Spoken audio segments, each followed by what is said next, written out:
here's the situation. I'm alone. I'm having an allergic reaction. I told them, I've never used this Neffy before. I have a really intense burning in my nose. Inside of my nostril, it feels burnt. Like I got a jalapeno up my nose, basically. Is this normal? And he was like, I have heard that it's a side effect, that burning and nasal discomfort is possible. I showed him how I administered it, and he was like, you did it right. Because I was nervous that I may have done it incorrectly and caused this pain.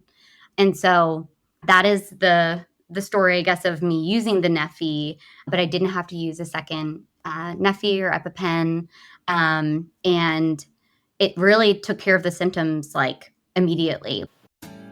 Welcome to the Don't Feed the Fear podcast, where we dive into the complex world of food allergy anxiety. I'm your host, Dr. Amanda Whitehouse, food allergy anxiety psychologist and food allergy mom. Whether you're dealing with allergies yourself or supporting someone who is, join us for an empathetic and informative journey toward food allergy calm and confidence.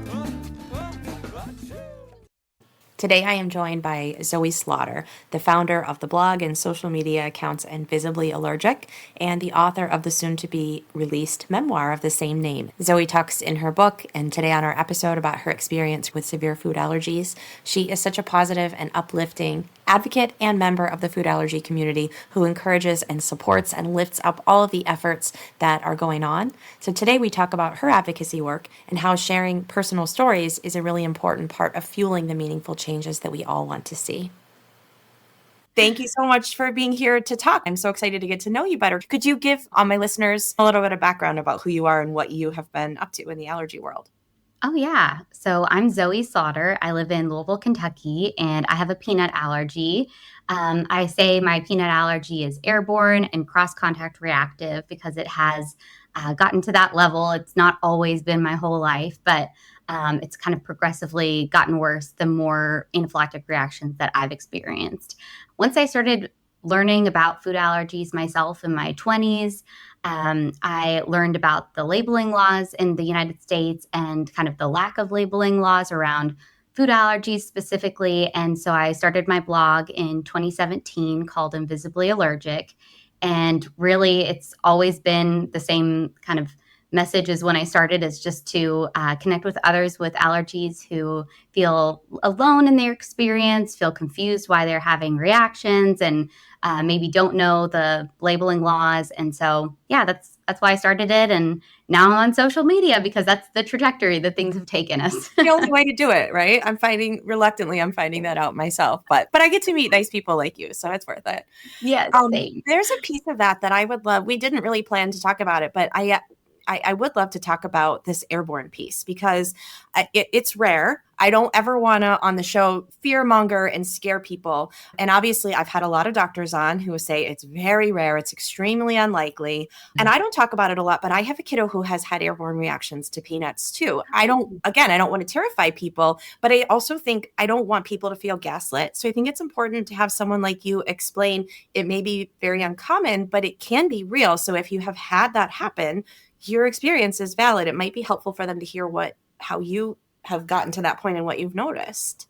Oh, 100%. Because the gaslit thing is definitely like a barrier that I've had to get over, because I was told by many allergists, it's super unusual, it's really rare, which, could be true. And then my experience can also be true.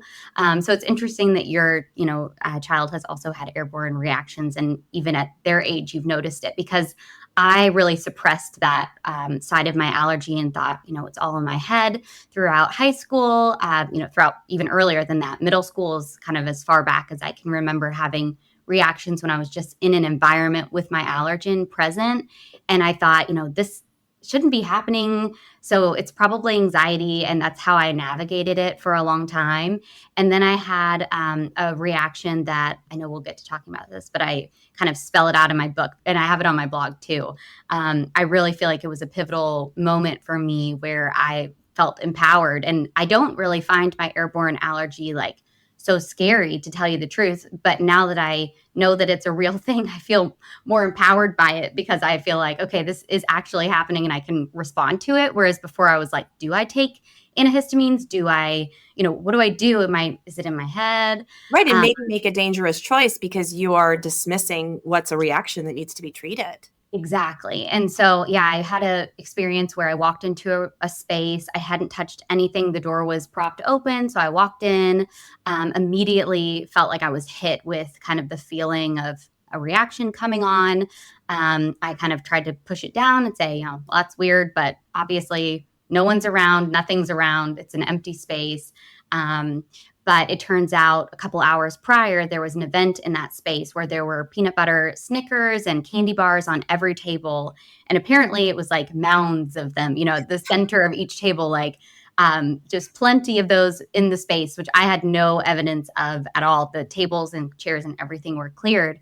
And so after that happened and my lips started swelling, I started getting hives. I was just told myself, like, this has happened so many times where you've written it off, and you're not telling yourself this anymore. Even if you don't find anyone to validate the experience, like, I know what's happening now. And my mom was also very supportive in that same mindset, where she would say, trust your body. Like, so that's what I've been doing ever since.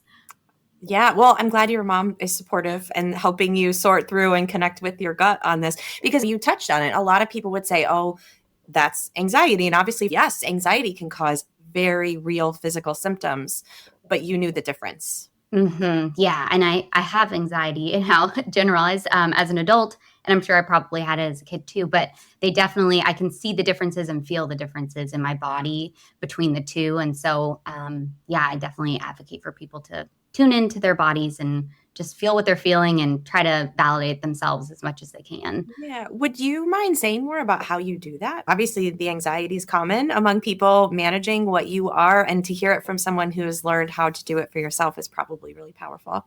Yeah, yeah. So for me, typically I start with like my heart, and I kind of feel like, is my heart racing? I kind of do a body scan, like a simple body scan of like, how am I feeling in my body right now? Am I anxious, or does this feel more like I'm having a sensation in my body that I can tune into that's maybe a reaction? Because I know it's confusing for people who, have children with allergies and don't have allergies themselves. But for me, it's always been pretty clear the difference. It's almost like, I've breathed something in and I feel like I can feel that there's a part of me, or a part of something that's entered my body that isn't me, like a foreign substance or something. So it's been easy for me to differentiate even before I think I had the words to. But definitely, I usually start with like, how many heartbeats, am I having? Am I having shortness of breath, like where I'm feeling panicked, like shallow breathing? Just those signs where when I am having more anxiety, those are the typical symptoms that I experience. And usually they don't come together the same. Like if I'm having a reaction, I'm usually fairly calm actually in my body, where I'm feeling like tuned into like, okay, what do I need to do? I know the steps. Here I go. Right. Not like panic. So. Right. Frazzled. So Mhm. thank you for sharing that because I think especially once you came up for with some words to describe it to yourself, now you have like that test to talk yourself through it if and when it starts happening that is in your words, your definition connected with your physical experience. Yeah. Yeah, you're welcome. Thanks for That's asking. awesome. Yeah. So you had this response and then did you do some detective work afterward? Is that how you found out about the like peanut allergy nightmare of mounds of Snickers on the I mean, that just sounds horrifying. Yeah, yeah. It was at an internship that I was going to regularly when I was in college. And when I was having the experience, I was like, you know what? I'm going to text my friend who I know. I just like happened to remember when I was in the space and kind of trying to figure out, am I having a reaction or am I not? I walked outside and I texted my friend who had done an event there earlier. And I asked her, was there food at this event? And I kind of expected like to not get a response, or to her, be confused why I was asking or something like that. Because I just kind of did a cold text of like, hey, the event you were at earlier, was there food? And within seconds, I got a text back from her in all caps, which is very unusual, saying, get out of the space. There was so many peanut products.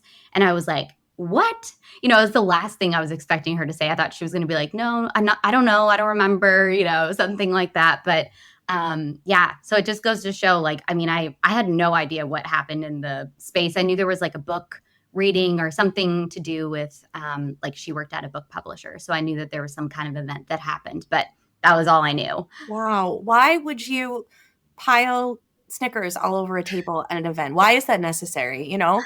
I know. I know. Apparently, it was like a teen kind of event, like a young adult. And I'm like, even more of a reason to What? not have, these kinds of foods and snacks. But, Yeah, because apparently it wasn't 10% of those people are going to have a food allergy, right? right. Exactly. Well, Mhm. more awareness, which is obviously a lot of what you've been doing. So, No, do you want to talk about your book? sure. Yeah. So I've been working on a nonfiction around food allergy awareness since 2019, and it's taken the form of many different things. Originally, it was all kind of memoir style, where it was personal to me, personal stories. Then I kind of felt like, I don't know if I want to share all of this. Will people want to read it? Um, I kind of had a little bit of imposter syndrome, where I was thinking, like, who am I to say, all of these things. So then I went the other direction, and I went all statistics, facts, to try to keep it just neutral. Like, I wanted it to have no bias and just be a read. And so I wrote it that way, and I was like, this is so dry. This is so boring. So I was like, I have to merge the two. So now I have this hybrid version that feels really like me and exactly what I kind of intended in the beginning. And now, here we are, like the middle of 2025. The whole premise and heart of my book is just for people who have food allergies themselves, who are parents of people with food allergies, or even just in the social circles, or honestly, someone just curious to learn more about food allergies. They could pick it up and read it and find it, applicable to their situation. So I wanted to make a book that I would have appreciated when I was like a teen. So it's primarily written for teens and above. Yeah, and I will say there's such a need for this in this space because books like that are such a different read than the important statistics and facts that we need to know, but we need to be seen and heard and understand from your perspective what it's like to live with it. Yeah, yeah, and it was very healing to write, honestly. Like, initially, I kind of like my blog, I started this, like, "Is there anyone else out there?" Like, kind of writing and feeling like, "Wow, if even if it only helps a couple people, that's great." And it's helped me just through, putting it into words and kind of that journey, of, like, self-reflection. But now, yeah, it's morphed into this book that I'm really proud of. Accessibility is huge to me, so I don't want, payment to be a barrier. So that requires a specific ISBN. So there's all these things I'm learning since this isn't the space that I'm in professionally. So Right, right. So it's a big learning curve, but people want more voices in the space. They want stories to be told. So I'm so excited for you. thank you. Thank you for Yeah. bringing it up. Of course, we'll say it now while we're on the topic. You're on social media as Invisibly Allergic, right? Yes, that's right. And my book title will be Invisibly Allergic. Yep, Language. it's in my link in bio on my social media. It's on my website. So yeah, luckily I've been able to keep all of my names consistent. It's always just Invisibly Allergic, on my website, on Facebook, Instagram, all of it, TikToks. Awesome. You and I got in contact, and I had heard that you had this reaction and used your Neffy. I was like, oh my gosh, will you please come and talk about it? Because everyone is so excited and yet confused and scared about their Neffy. And I think they need to hear from someone who has used it. Do you mind sharing that story for everybody? Yeah, absolutely. I'm more than happy to. In fact, I shared it with my own allergist as well, because they were like, "You're a first patient who's Oh used gosh. Neffy." So I feel like, yeah, a use case a little bit. Guinea pig. Like, yes, the guinea pig. So yeah, I was really excited for, and I still am really excited about Neffy, the new FDA approved nasal spray epinephrine.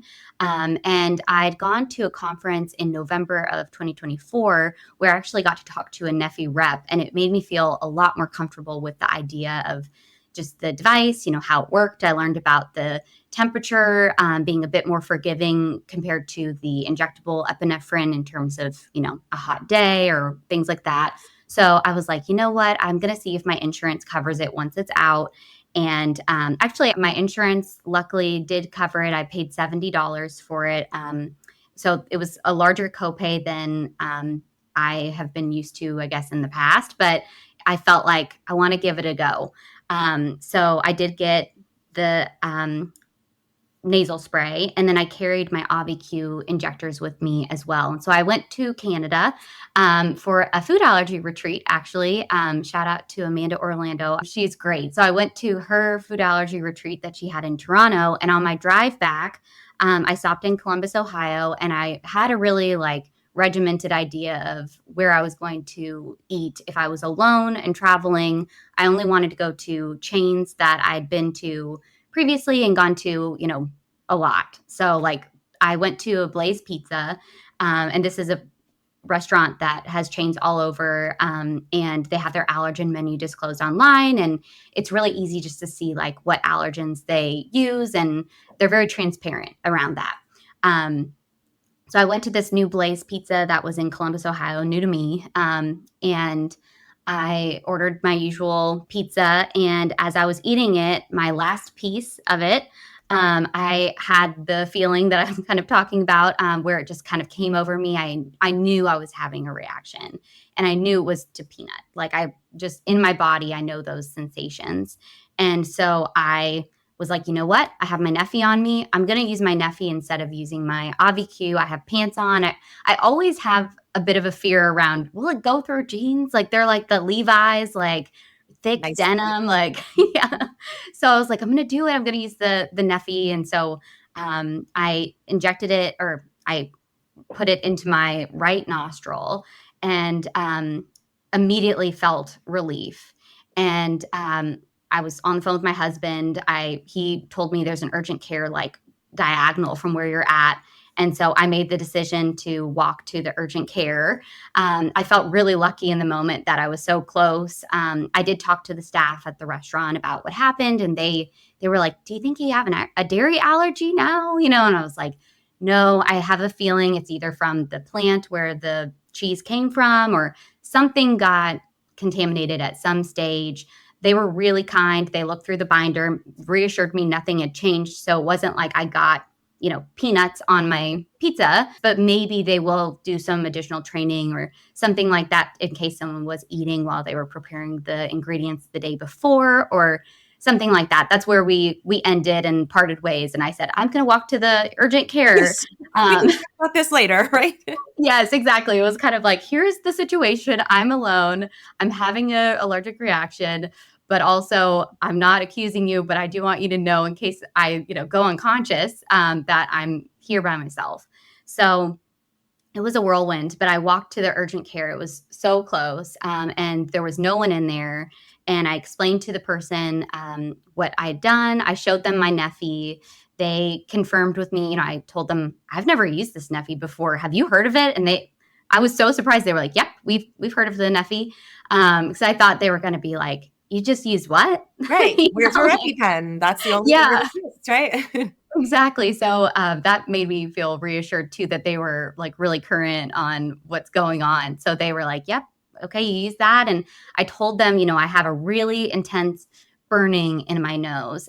Inside of my nostril, it feels burnt, like just I got a jalapeno up my nose, basically. And so I told him, is this normal? And he was like, I have heard that it's a side effect, that burning and nasal discomfort, as a general term, is possible. And he looked at how I administered it. I showed him how I administered it. And he was like, you did it right. He was like, they make it easy. They make it so it's hard to get wrong. Because I was nervous that I may have done it incorrectly and caused this pain. And so, yeah, that is the story, I guess, of me using the Neffy. I did end up getting a steroid shot with Benadryl in it as well when I was at the urgent care, but I didn't have to use a second Neffy or EpiPen. And it really took care of the symptoms immediately. I didn't feel 100%, but I felt like my symptoms that I was experiencing were lump in my throat, throat tightness. And then I had that sense of doom where I knew immediately I need to use my epinephrine. And so those were my symptoms. Usually I have lip swelling, I'll have hives on my chest, hives on my face. I didn't have any symptoms. So it just goes to show that anaphylaxis can look so many different ways. But with the throat tightness, I was not wanting to mess around. And so, yeah, I had, I don't know how in depth you'd like for me to go, but Go for it. I think people want to know. okay. So, yeah, I was at the urgent care for 3 hours being monitored, my oxygen levels, all of the usual protocol for, an allergic reaction, anaphylaxis. And then this is where I'm like, I know people are probably judging me, but it's okay. I Yes, actually drove home. So I was about 3 hours from my house when this happened. And originally, I had planned to stay the night in Columbus, Ohio, which is where I was. And my husband was going to drive up to me and meet me. But I talked to the nurse at urgent care, and he was like, "You're cleared to go. Like, you're cleared to drive. You're good. Like, if you're hitting all the you know, uh, things that are required for me to release you. So you've been officially released." And he was like, "If you want to pull your car into the parking lot here and just, you can come and talk to me at any point. Feel free to do that. We close at 8. Otherwise, you're fine." And I was like hyped up from the adrenaline. yeah. So I was like, I think I can drive. But to tell you the truth, all I could experience was the pain in my face. So as I was driving, I felt aware. I had a plan. If I started feeling sleepy at all, I would call my husband. He was going to come and meet me wherever I was. But I felt fine. Besides that, my nose just felt like it was literally flaming, and only in that nostril. My eye kind of over time started feeling worse and worse. So I put it in this nostril, and this eye only started feeling like just hot. Like I felt like I could put an ice pack on my face and it would feel really good. But when I looked at myself in the mirror, there was no visual symptoms of what I was experiencing internally. So it was kind of confusing. I kept checking myself out in my rearview mirror, like, am I looking like really red? Just anything inflamed? Nothing. I looked completely normal. But inside of my face felt so tender. My eye, I started feeling like I needed to close it at times just to give it a rest, honestly. Like I couldn't figure out what was symptomatically happening from having used the Neffy. But eventually I put a tissue up my nose, and I drove for 3 hours with a tissue up my nose, and it felt a lot better than without the tissue, pretty much preventing any breathing through the I nostril. see. I was going to It say, I would think that would make it worse, but I it was know. the movement through your Yeah, it nostrils. was like the air hitting the skin was causing it to feel worse. Yeah. And that sensation lasted, I timed it, it was about 6 hours that I felt like my nose was on fire, like I'd gotten a jalapeno or a habanero or something, up my nose. And then it still burned for at least 24 hours after, but it was manageable where I could sleep. But I did feel like I can feel my nose is raw in there. Something is wrong. Mm-hmm. And so as time went on, I actually had an allergist appointment coming up. And so I went in, I had them look at my nose. They said it was really raw, it was very aggravated, and it was only in that nostril. So all signs point to, it's from whatever the Neffy hitting that tissue is.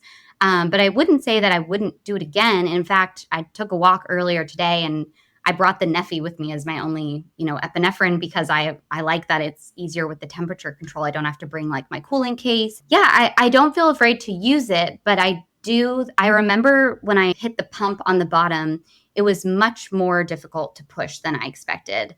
I had to use both hands in order to do it. So that was one surprise. And then the burning and the lasting issues, just residual, they increasingly got better. And I don't know if this is going to be the case for everyone. I don't think it would be. But I did, 2 months out, I was still having a lot of discomfort in my nostril.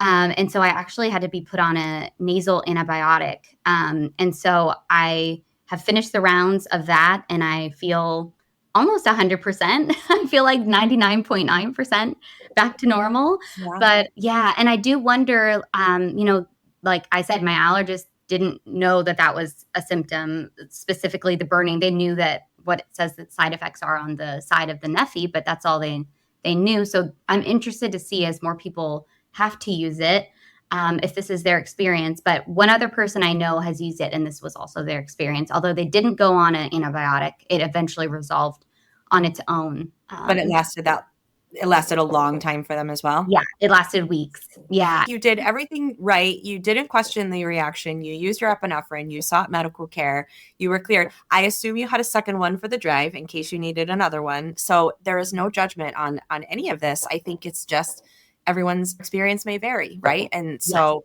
it's interesting to hear how long this went on for you. I remember when I was leaving the urgent care, I was like, I feel fine in terms of like if I need to use another either of the Neffy, which I was nervous because it does say to use it in the same nostril if you have to use the second.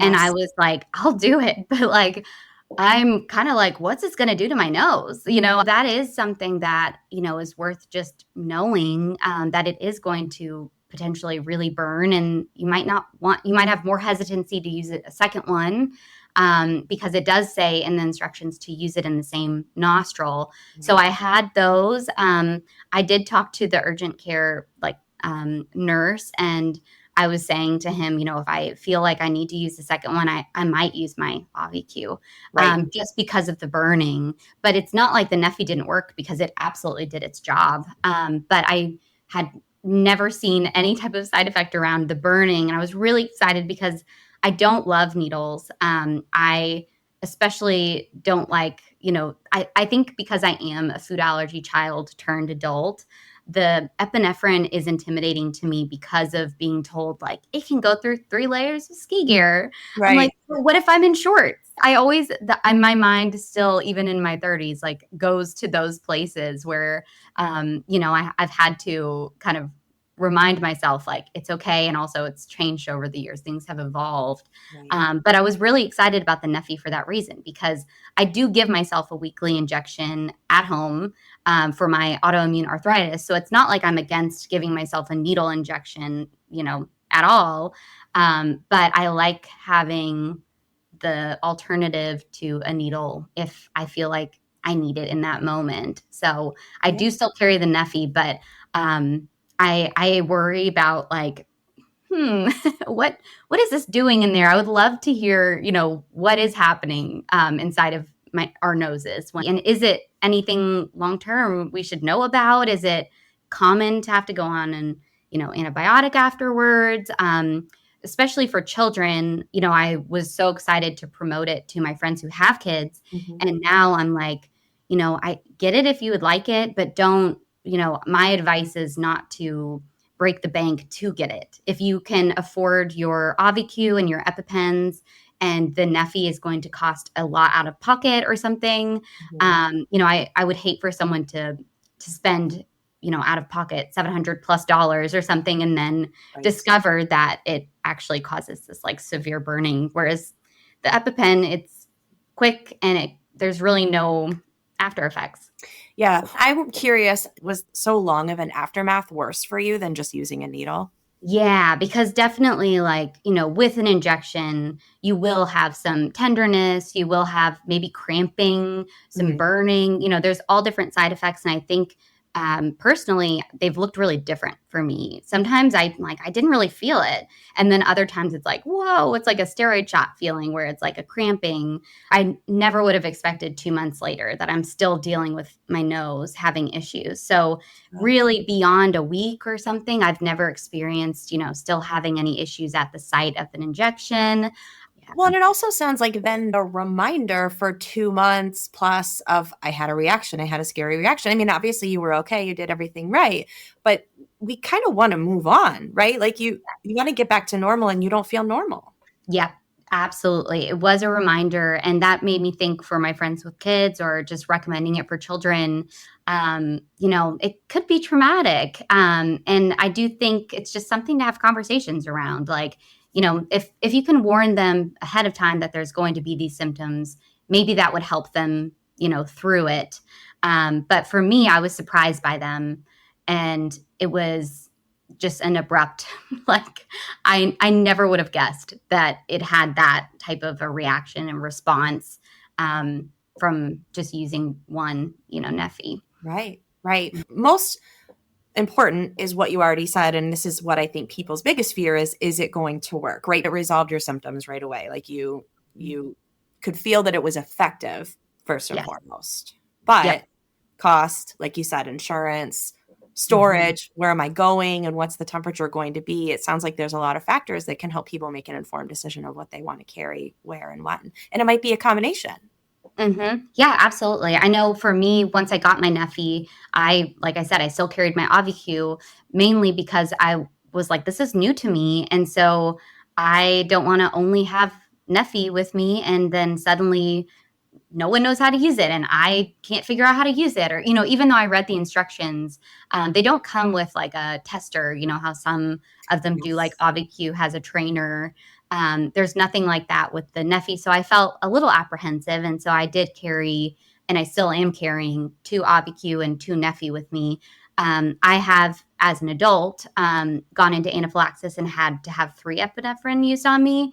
And so, and I had oral antihistamines and steroids given to me when that happened. And so they told me, always carry 4. So ever since that happened when I was 23, I've always carried 4 epinephrine. So I had plenty, but, I like, now I'm kind of like, okay, I like having the option of either or in that moment for whatever my needs are. And yeah, I felt like in that moment, I chose Neffy. I would have given myself a second if I needed to, but there was definitely more pause than the first time that I used it with the first one.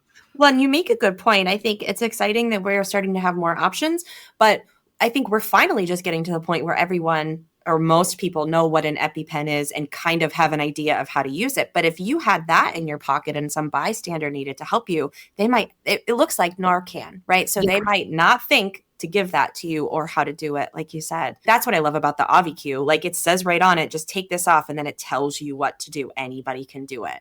Yes, absolutely. And I did have, because of the Neffy, I told my workplace, which is peanut free, I let them know, I got this new epinephrine that is not an auto injector. And it's, the first of its kind. It's a nasal spray.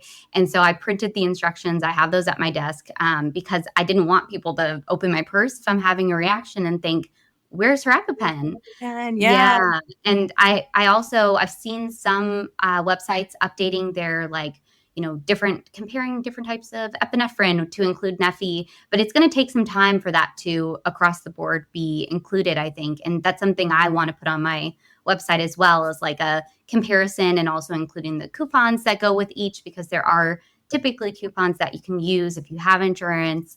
And so, yeah, I like to keep people informed about like what's cost effective, weigh all the options. What is most cost effective for you? What are you worried about, or, kind of trying to get out of the epinephrine? Where do you take it most of the time? And then make your decision. I want to say just before I forget, they don't come with a trainer like the other ones do, but you can, if you go on the website, you can search and request one and they will send you one, but it doesn't Oh, feel, I have one, I'll show you. And it's nothing like what you described, like how you had to push. There's no oh yeah. resistance whatsoever. Yeah. Um, but just to have it familiar and in your hands, I feel like is helpful. So people who are listening, you can get one if you want it. Well, thank you for sharing that. I think it's important for people to know and they can make an informed decision. Choices are good. Yeah. Yeah. Absolutely. One of the things that I was wondering if you wanted to talk about, you talk about this on your website, medications and pricing, and we need to have this medication. I tend to first talk to people like friends, family who I'm comfortable with, and really anyone who asks me, to elaborate on this, to talk about like the equity in the healthcare space in the United States. So I personally am for universal healthcare. So I love the idea of advocating for a future where that is a possibility. Right now, it's so for profit. It can be really, it's depressing. I mean, I've heard stories of people sharing epinephrine, 2 packs between multiple families and switching between the families so that they have it for as long as amount of time as they can get it. But, if you're uninsured, it's really hard to get epinephrine. And I talked to a family who did have insurance. It was last year, but their daughter was navigating having new allergies come on. She was 16 and she had used 8 epinephrine in a month. And so it just goes to show that, like, just because you have access to a yearly pack, if you're having to use it, you have to, get another pack of it.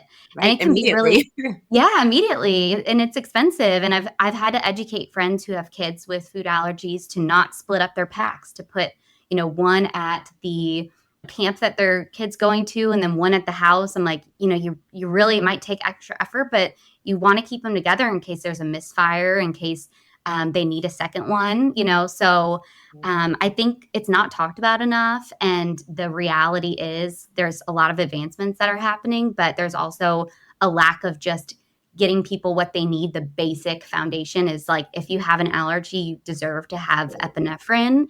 And so that's my focus primarily. I get excited about sublingual and Neffy and, different things, but I also remind myself of the perspective. I'm thinking there's so many families who don't have access to just the absolute basics of even seeing an allergist to find out what their allergies are. So, yeah, that's kind of my take. I do write pretty openly, like on my blog, or at least I try to, of just being transparent and trying to be as unbiased as I can, but just showing the facts and saying, this is unfortunately the reality of the majority of people with life-threatening food allergies. Is they might not carry an EpiPen, and they would like to.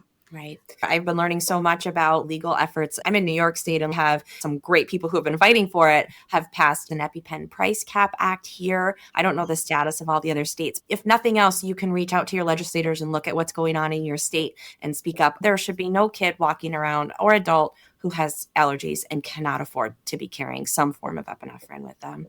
Yes. Focusing on what we can do and policy has been really important to me and my mental health, honestly, because it does give me an outlet that I can focus on and think I am, trying to be a part of the change that I want to see. So yeah, check and see if your state isn't doing it. My state of Kentucky is not.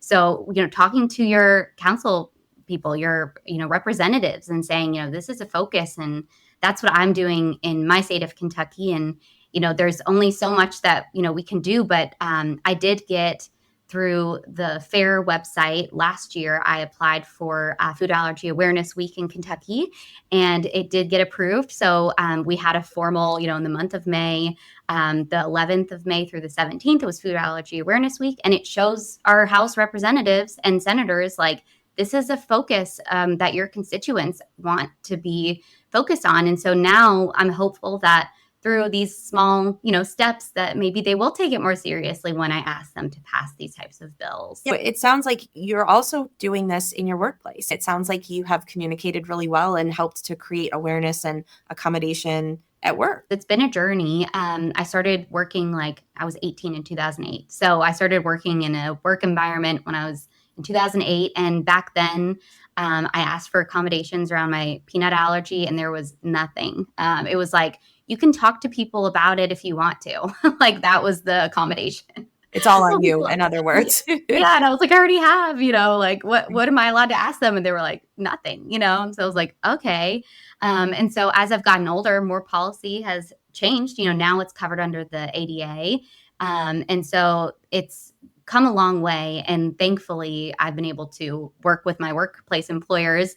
And so the last 4 employers I've had were peanut-free buildings. One of them was like a 2-floor, 300 employee office.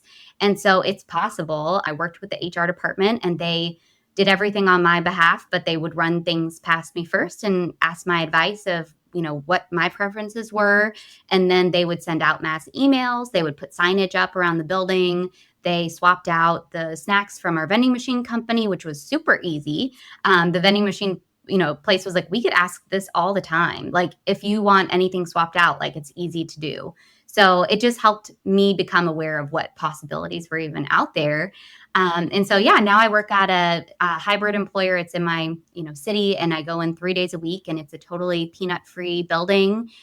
There's signage up. They send out emails every so often reminding people. It's just a part of the conversation, but it's never a part of it in a way where it feels like I'm uncomfortable. And so it's been really great to see. As a kid, I always thought I would be a teacher, and I didn't pursue teaching because I was like, peanuts are in schools. And I had so many issues in schools, 504 plans, I predate them. so Right. it was like food allergies weren't included. So that was a tough environment for me. But now I'm like, well, if I ever want to try a second career, like maybe I'll become a teacher because there's peanut free schools now, nut free Mhm. schools. And so I'm excited to see where the future goes. But just transparency, I talk about this on my site and on my social media, and anyone's able to reach out to me over my contact form if they want more information around it. But I've just talked to my colleges, my employers, transparently, and that way I know if they're not willing to, make it work, I'm not putting in all this effort to just find out that I'm gonna have to quit, or something like that. So that's been my strategy, is just being transparent around it. I know everyone feels differently if they want to blend in and not have the attention on them, which I totally get too. So it's just doing what your preferences are, really. I love hearing that. And I think that's encouraging for people, both who are already adults and parents like me wondering what's life going to be like someday for my kiddo. But you have to ask, right? You have to communicate your needs. Yeah, and everyone's different. Like, I'm airborne and cross contact, but if someone's comfortable being in those environments, they may not want to share that, and that's totally understandable. So that's how I've navigated it. But I definitely encourage everyone just to do what feels right to them, because it can look so many different ways. Absolutely. Well, thank you for sharing all of that. Because, yeah, there's a lot of parts of your story that look different for you. And I think will be helpful for people to hear and to read. Thank you so much. I'm so excited to get it out into the world. I've written it hoping that it will stay current for at least like 5 years. So Well, it's hard hopefully. because the allergy world is changing so quickly, but your experiences stand, right? Yeah. Regardless of what changes medically. Oh, thank you, Amanda. I really appreciate you and appreciate you highlighting me and my story. And you're just such a natural at podcasting. Like, I'm so impressed by you. Thank you very much. It was great to talk. Yeah, you too.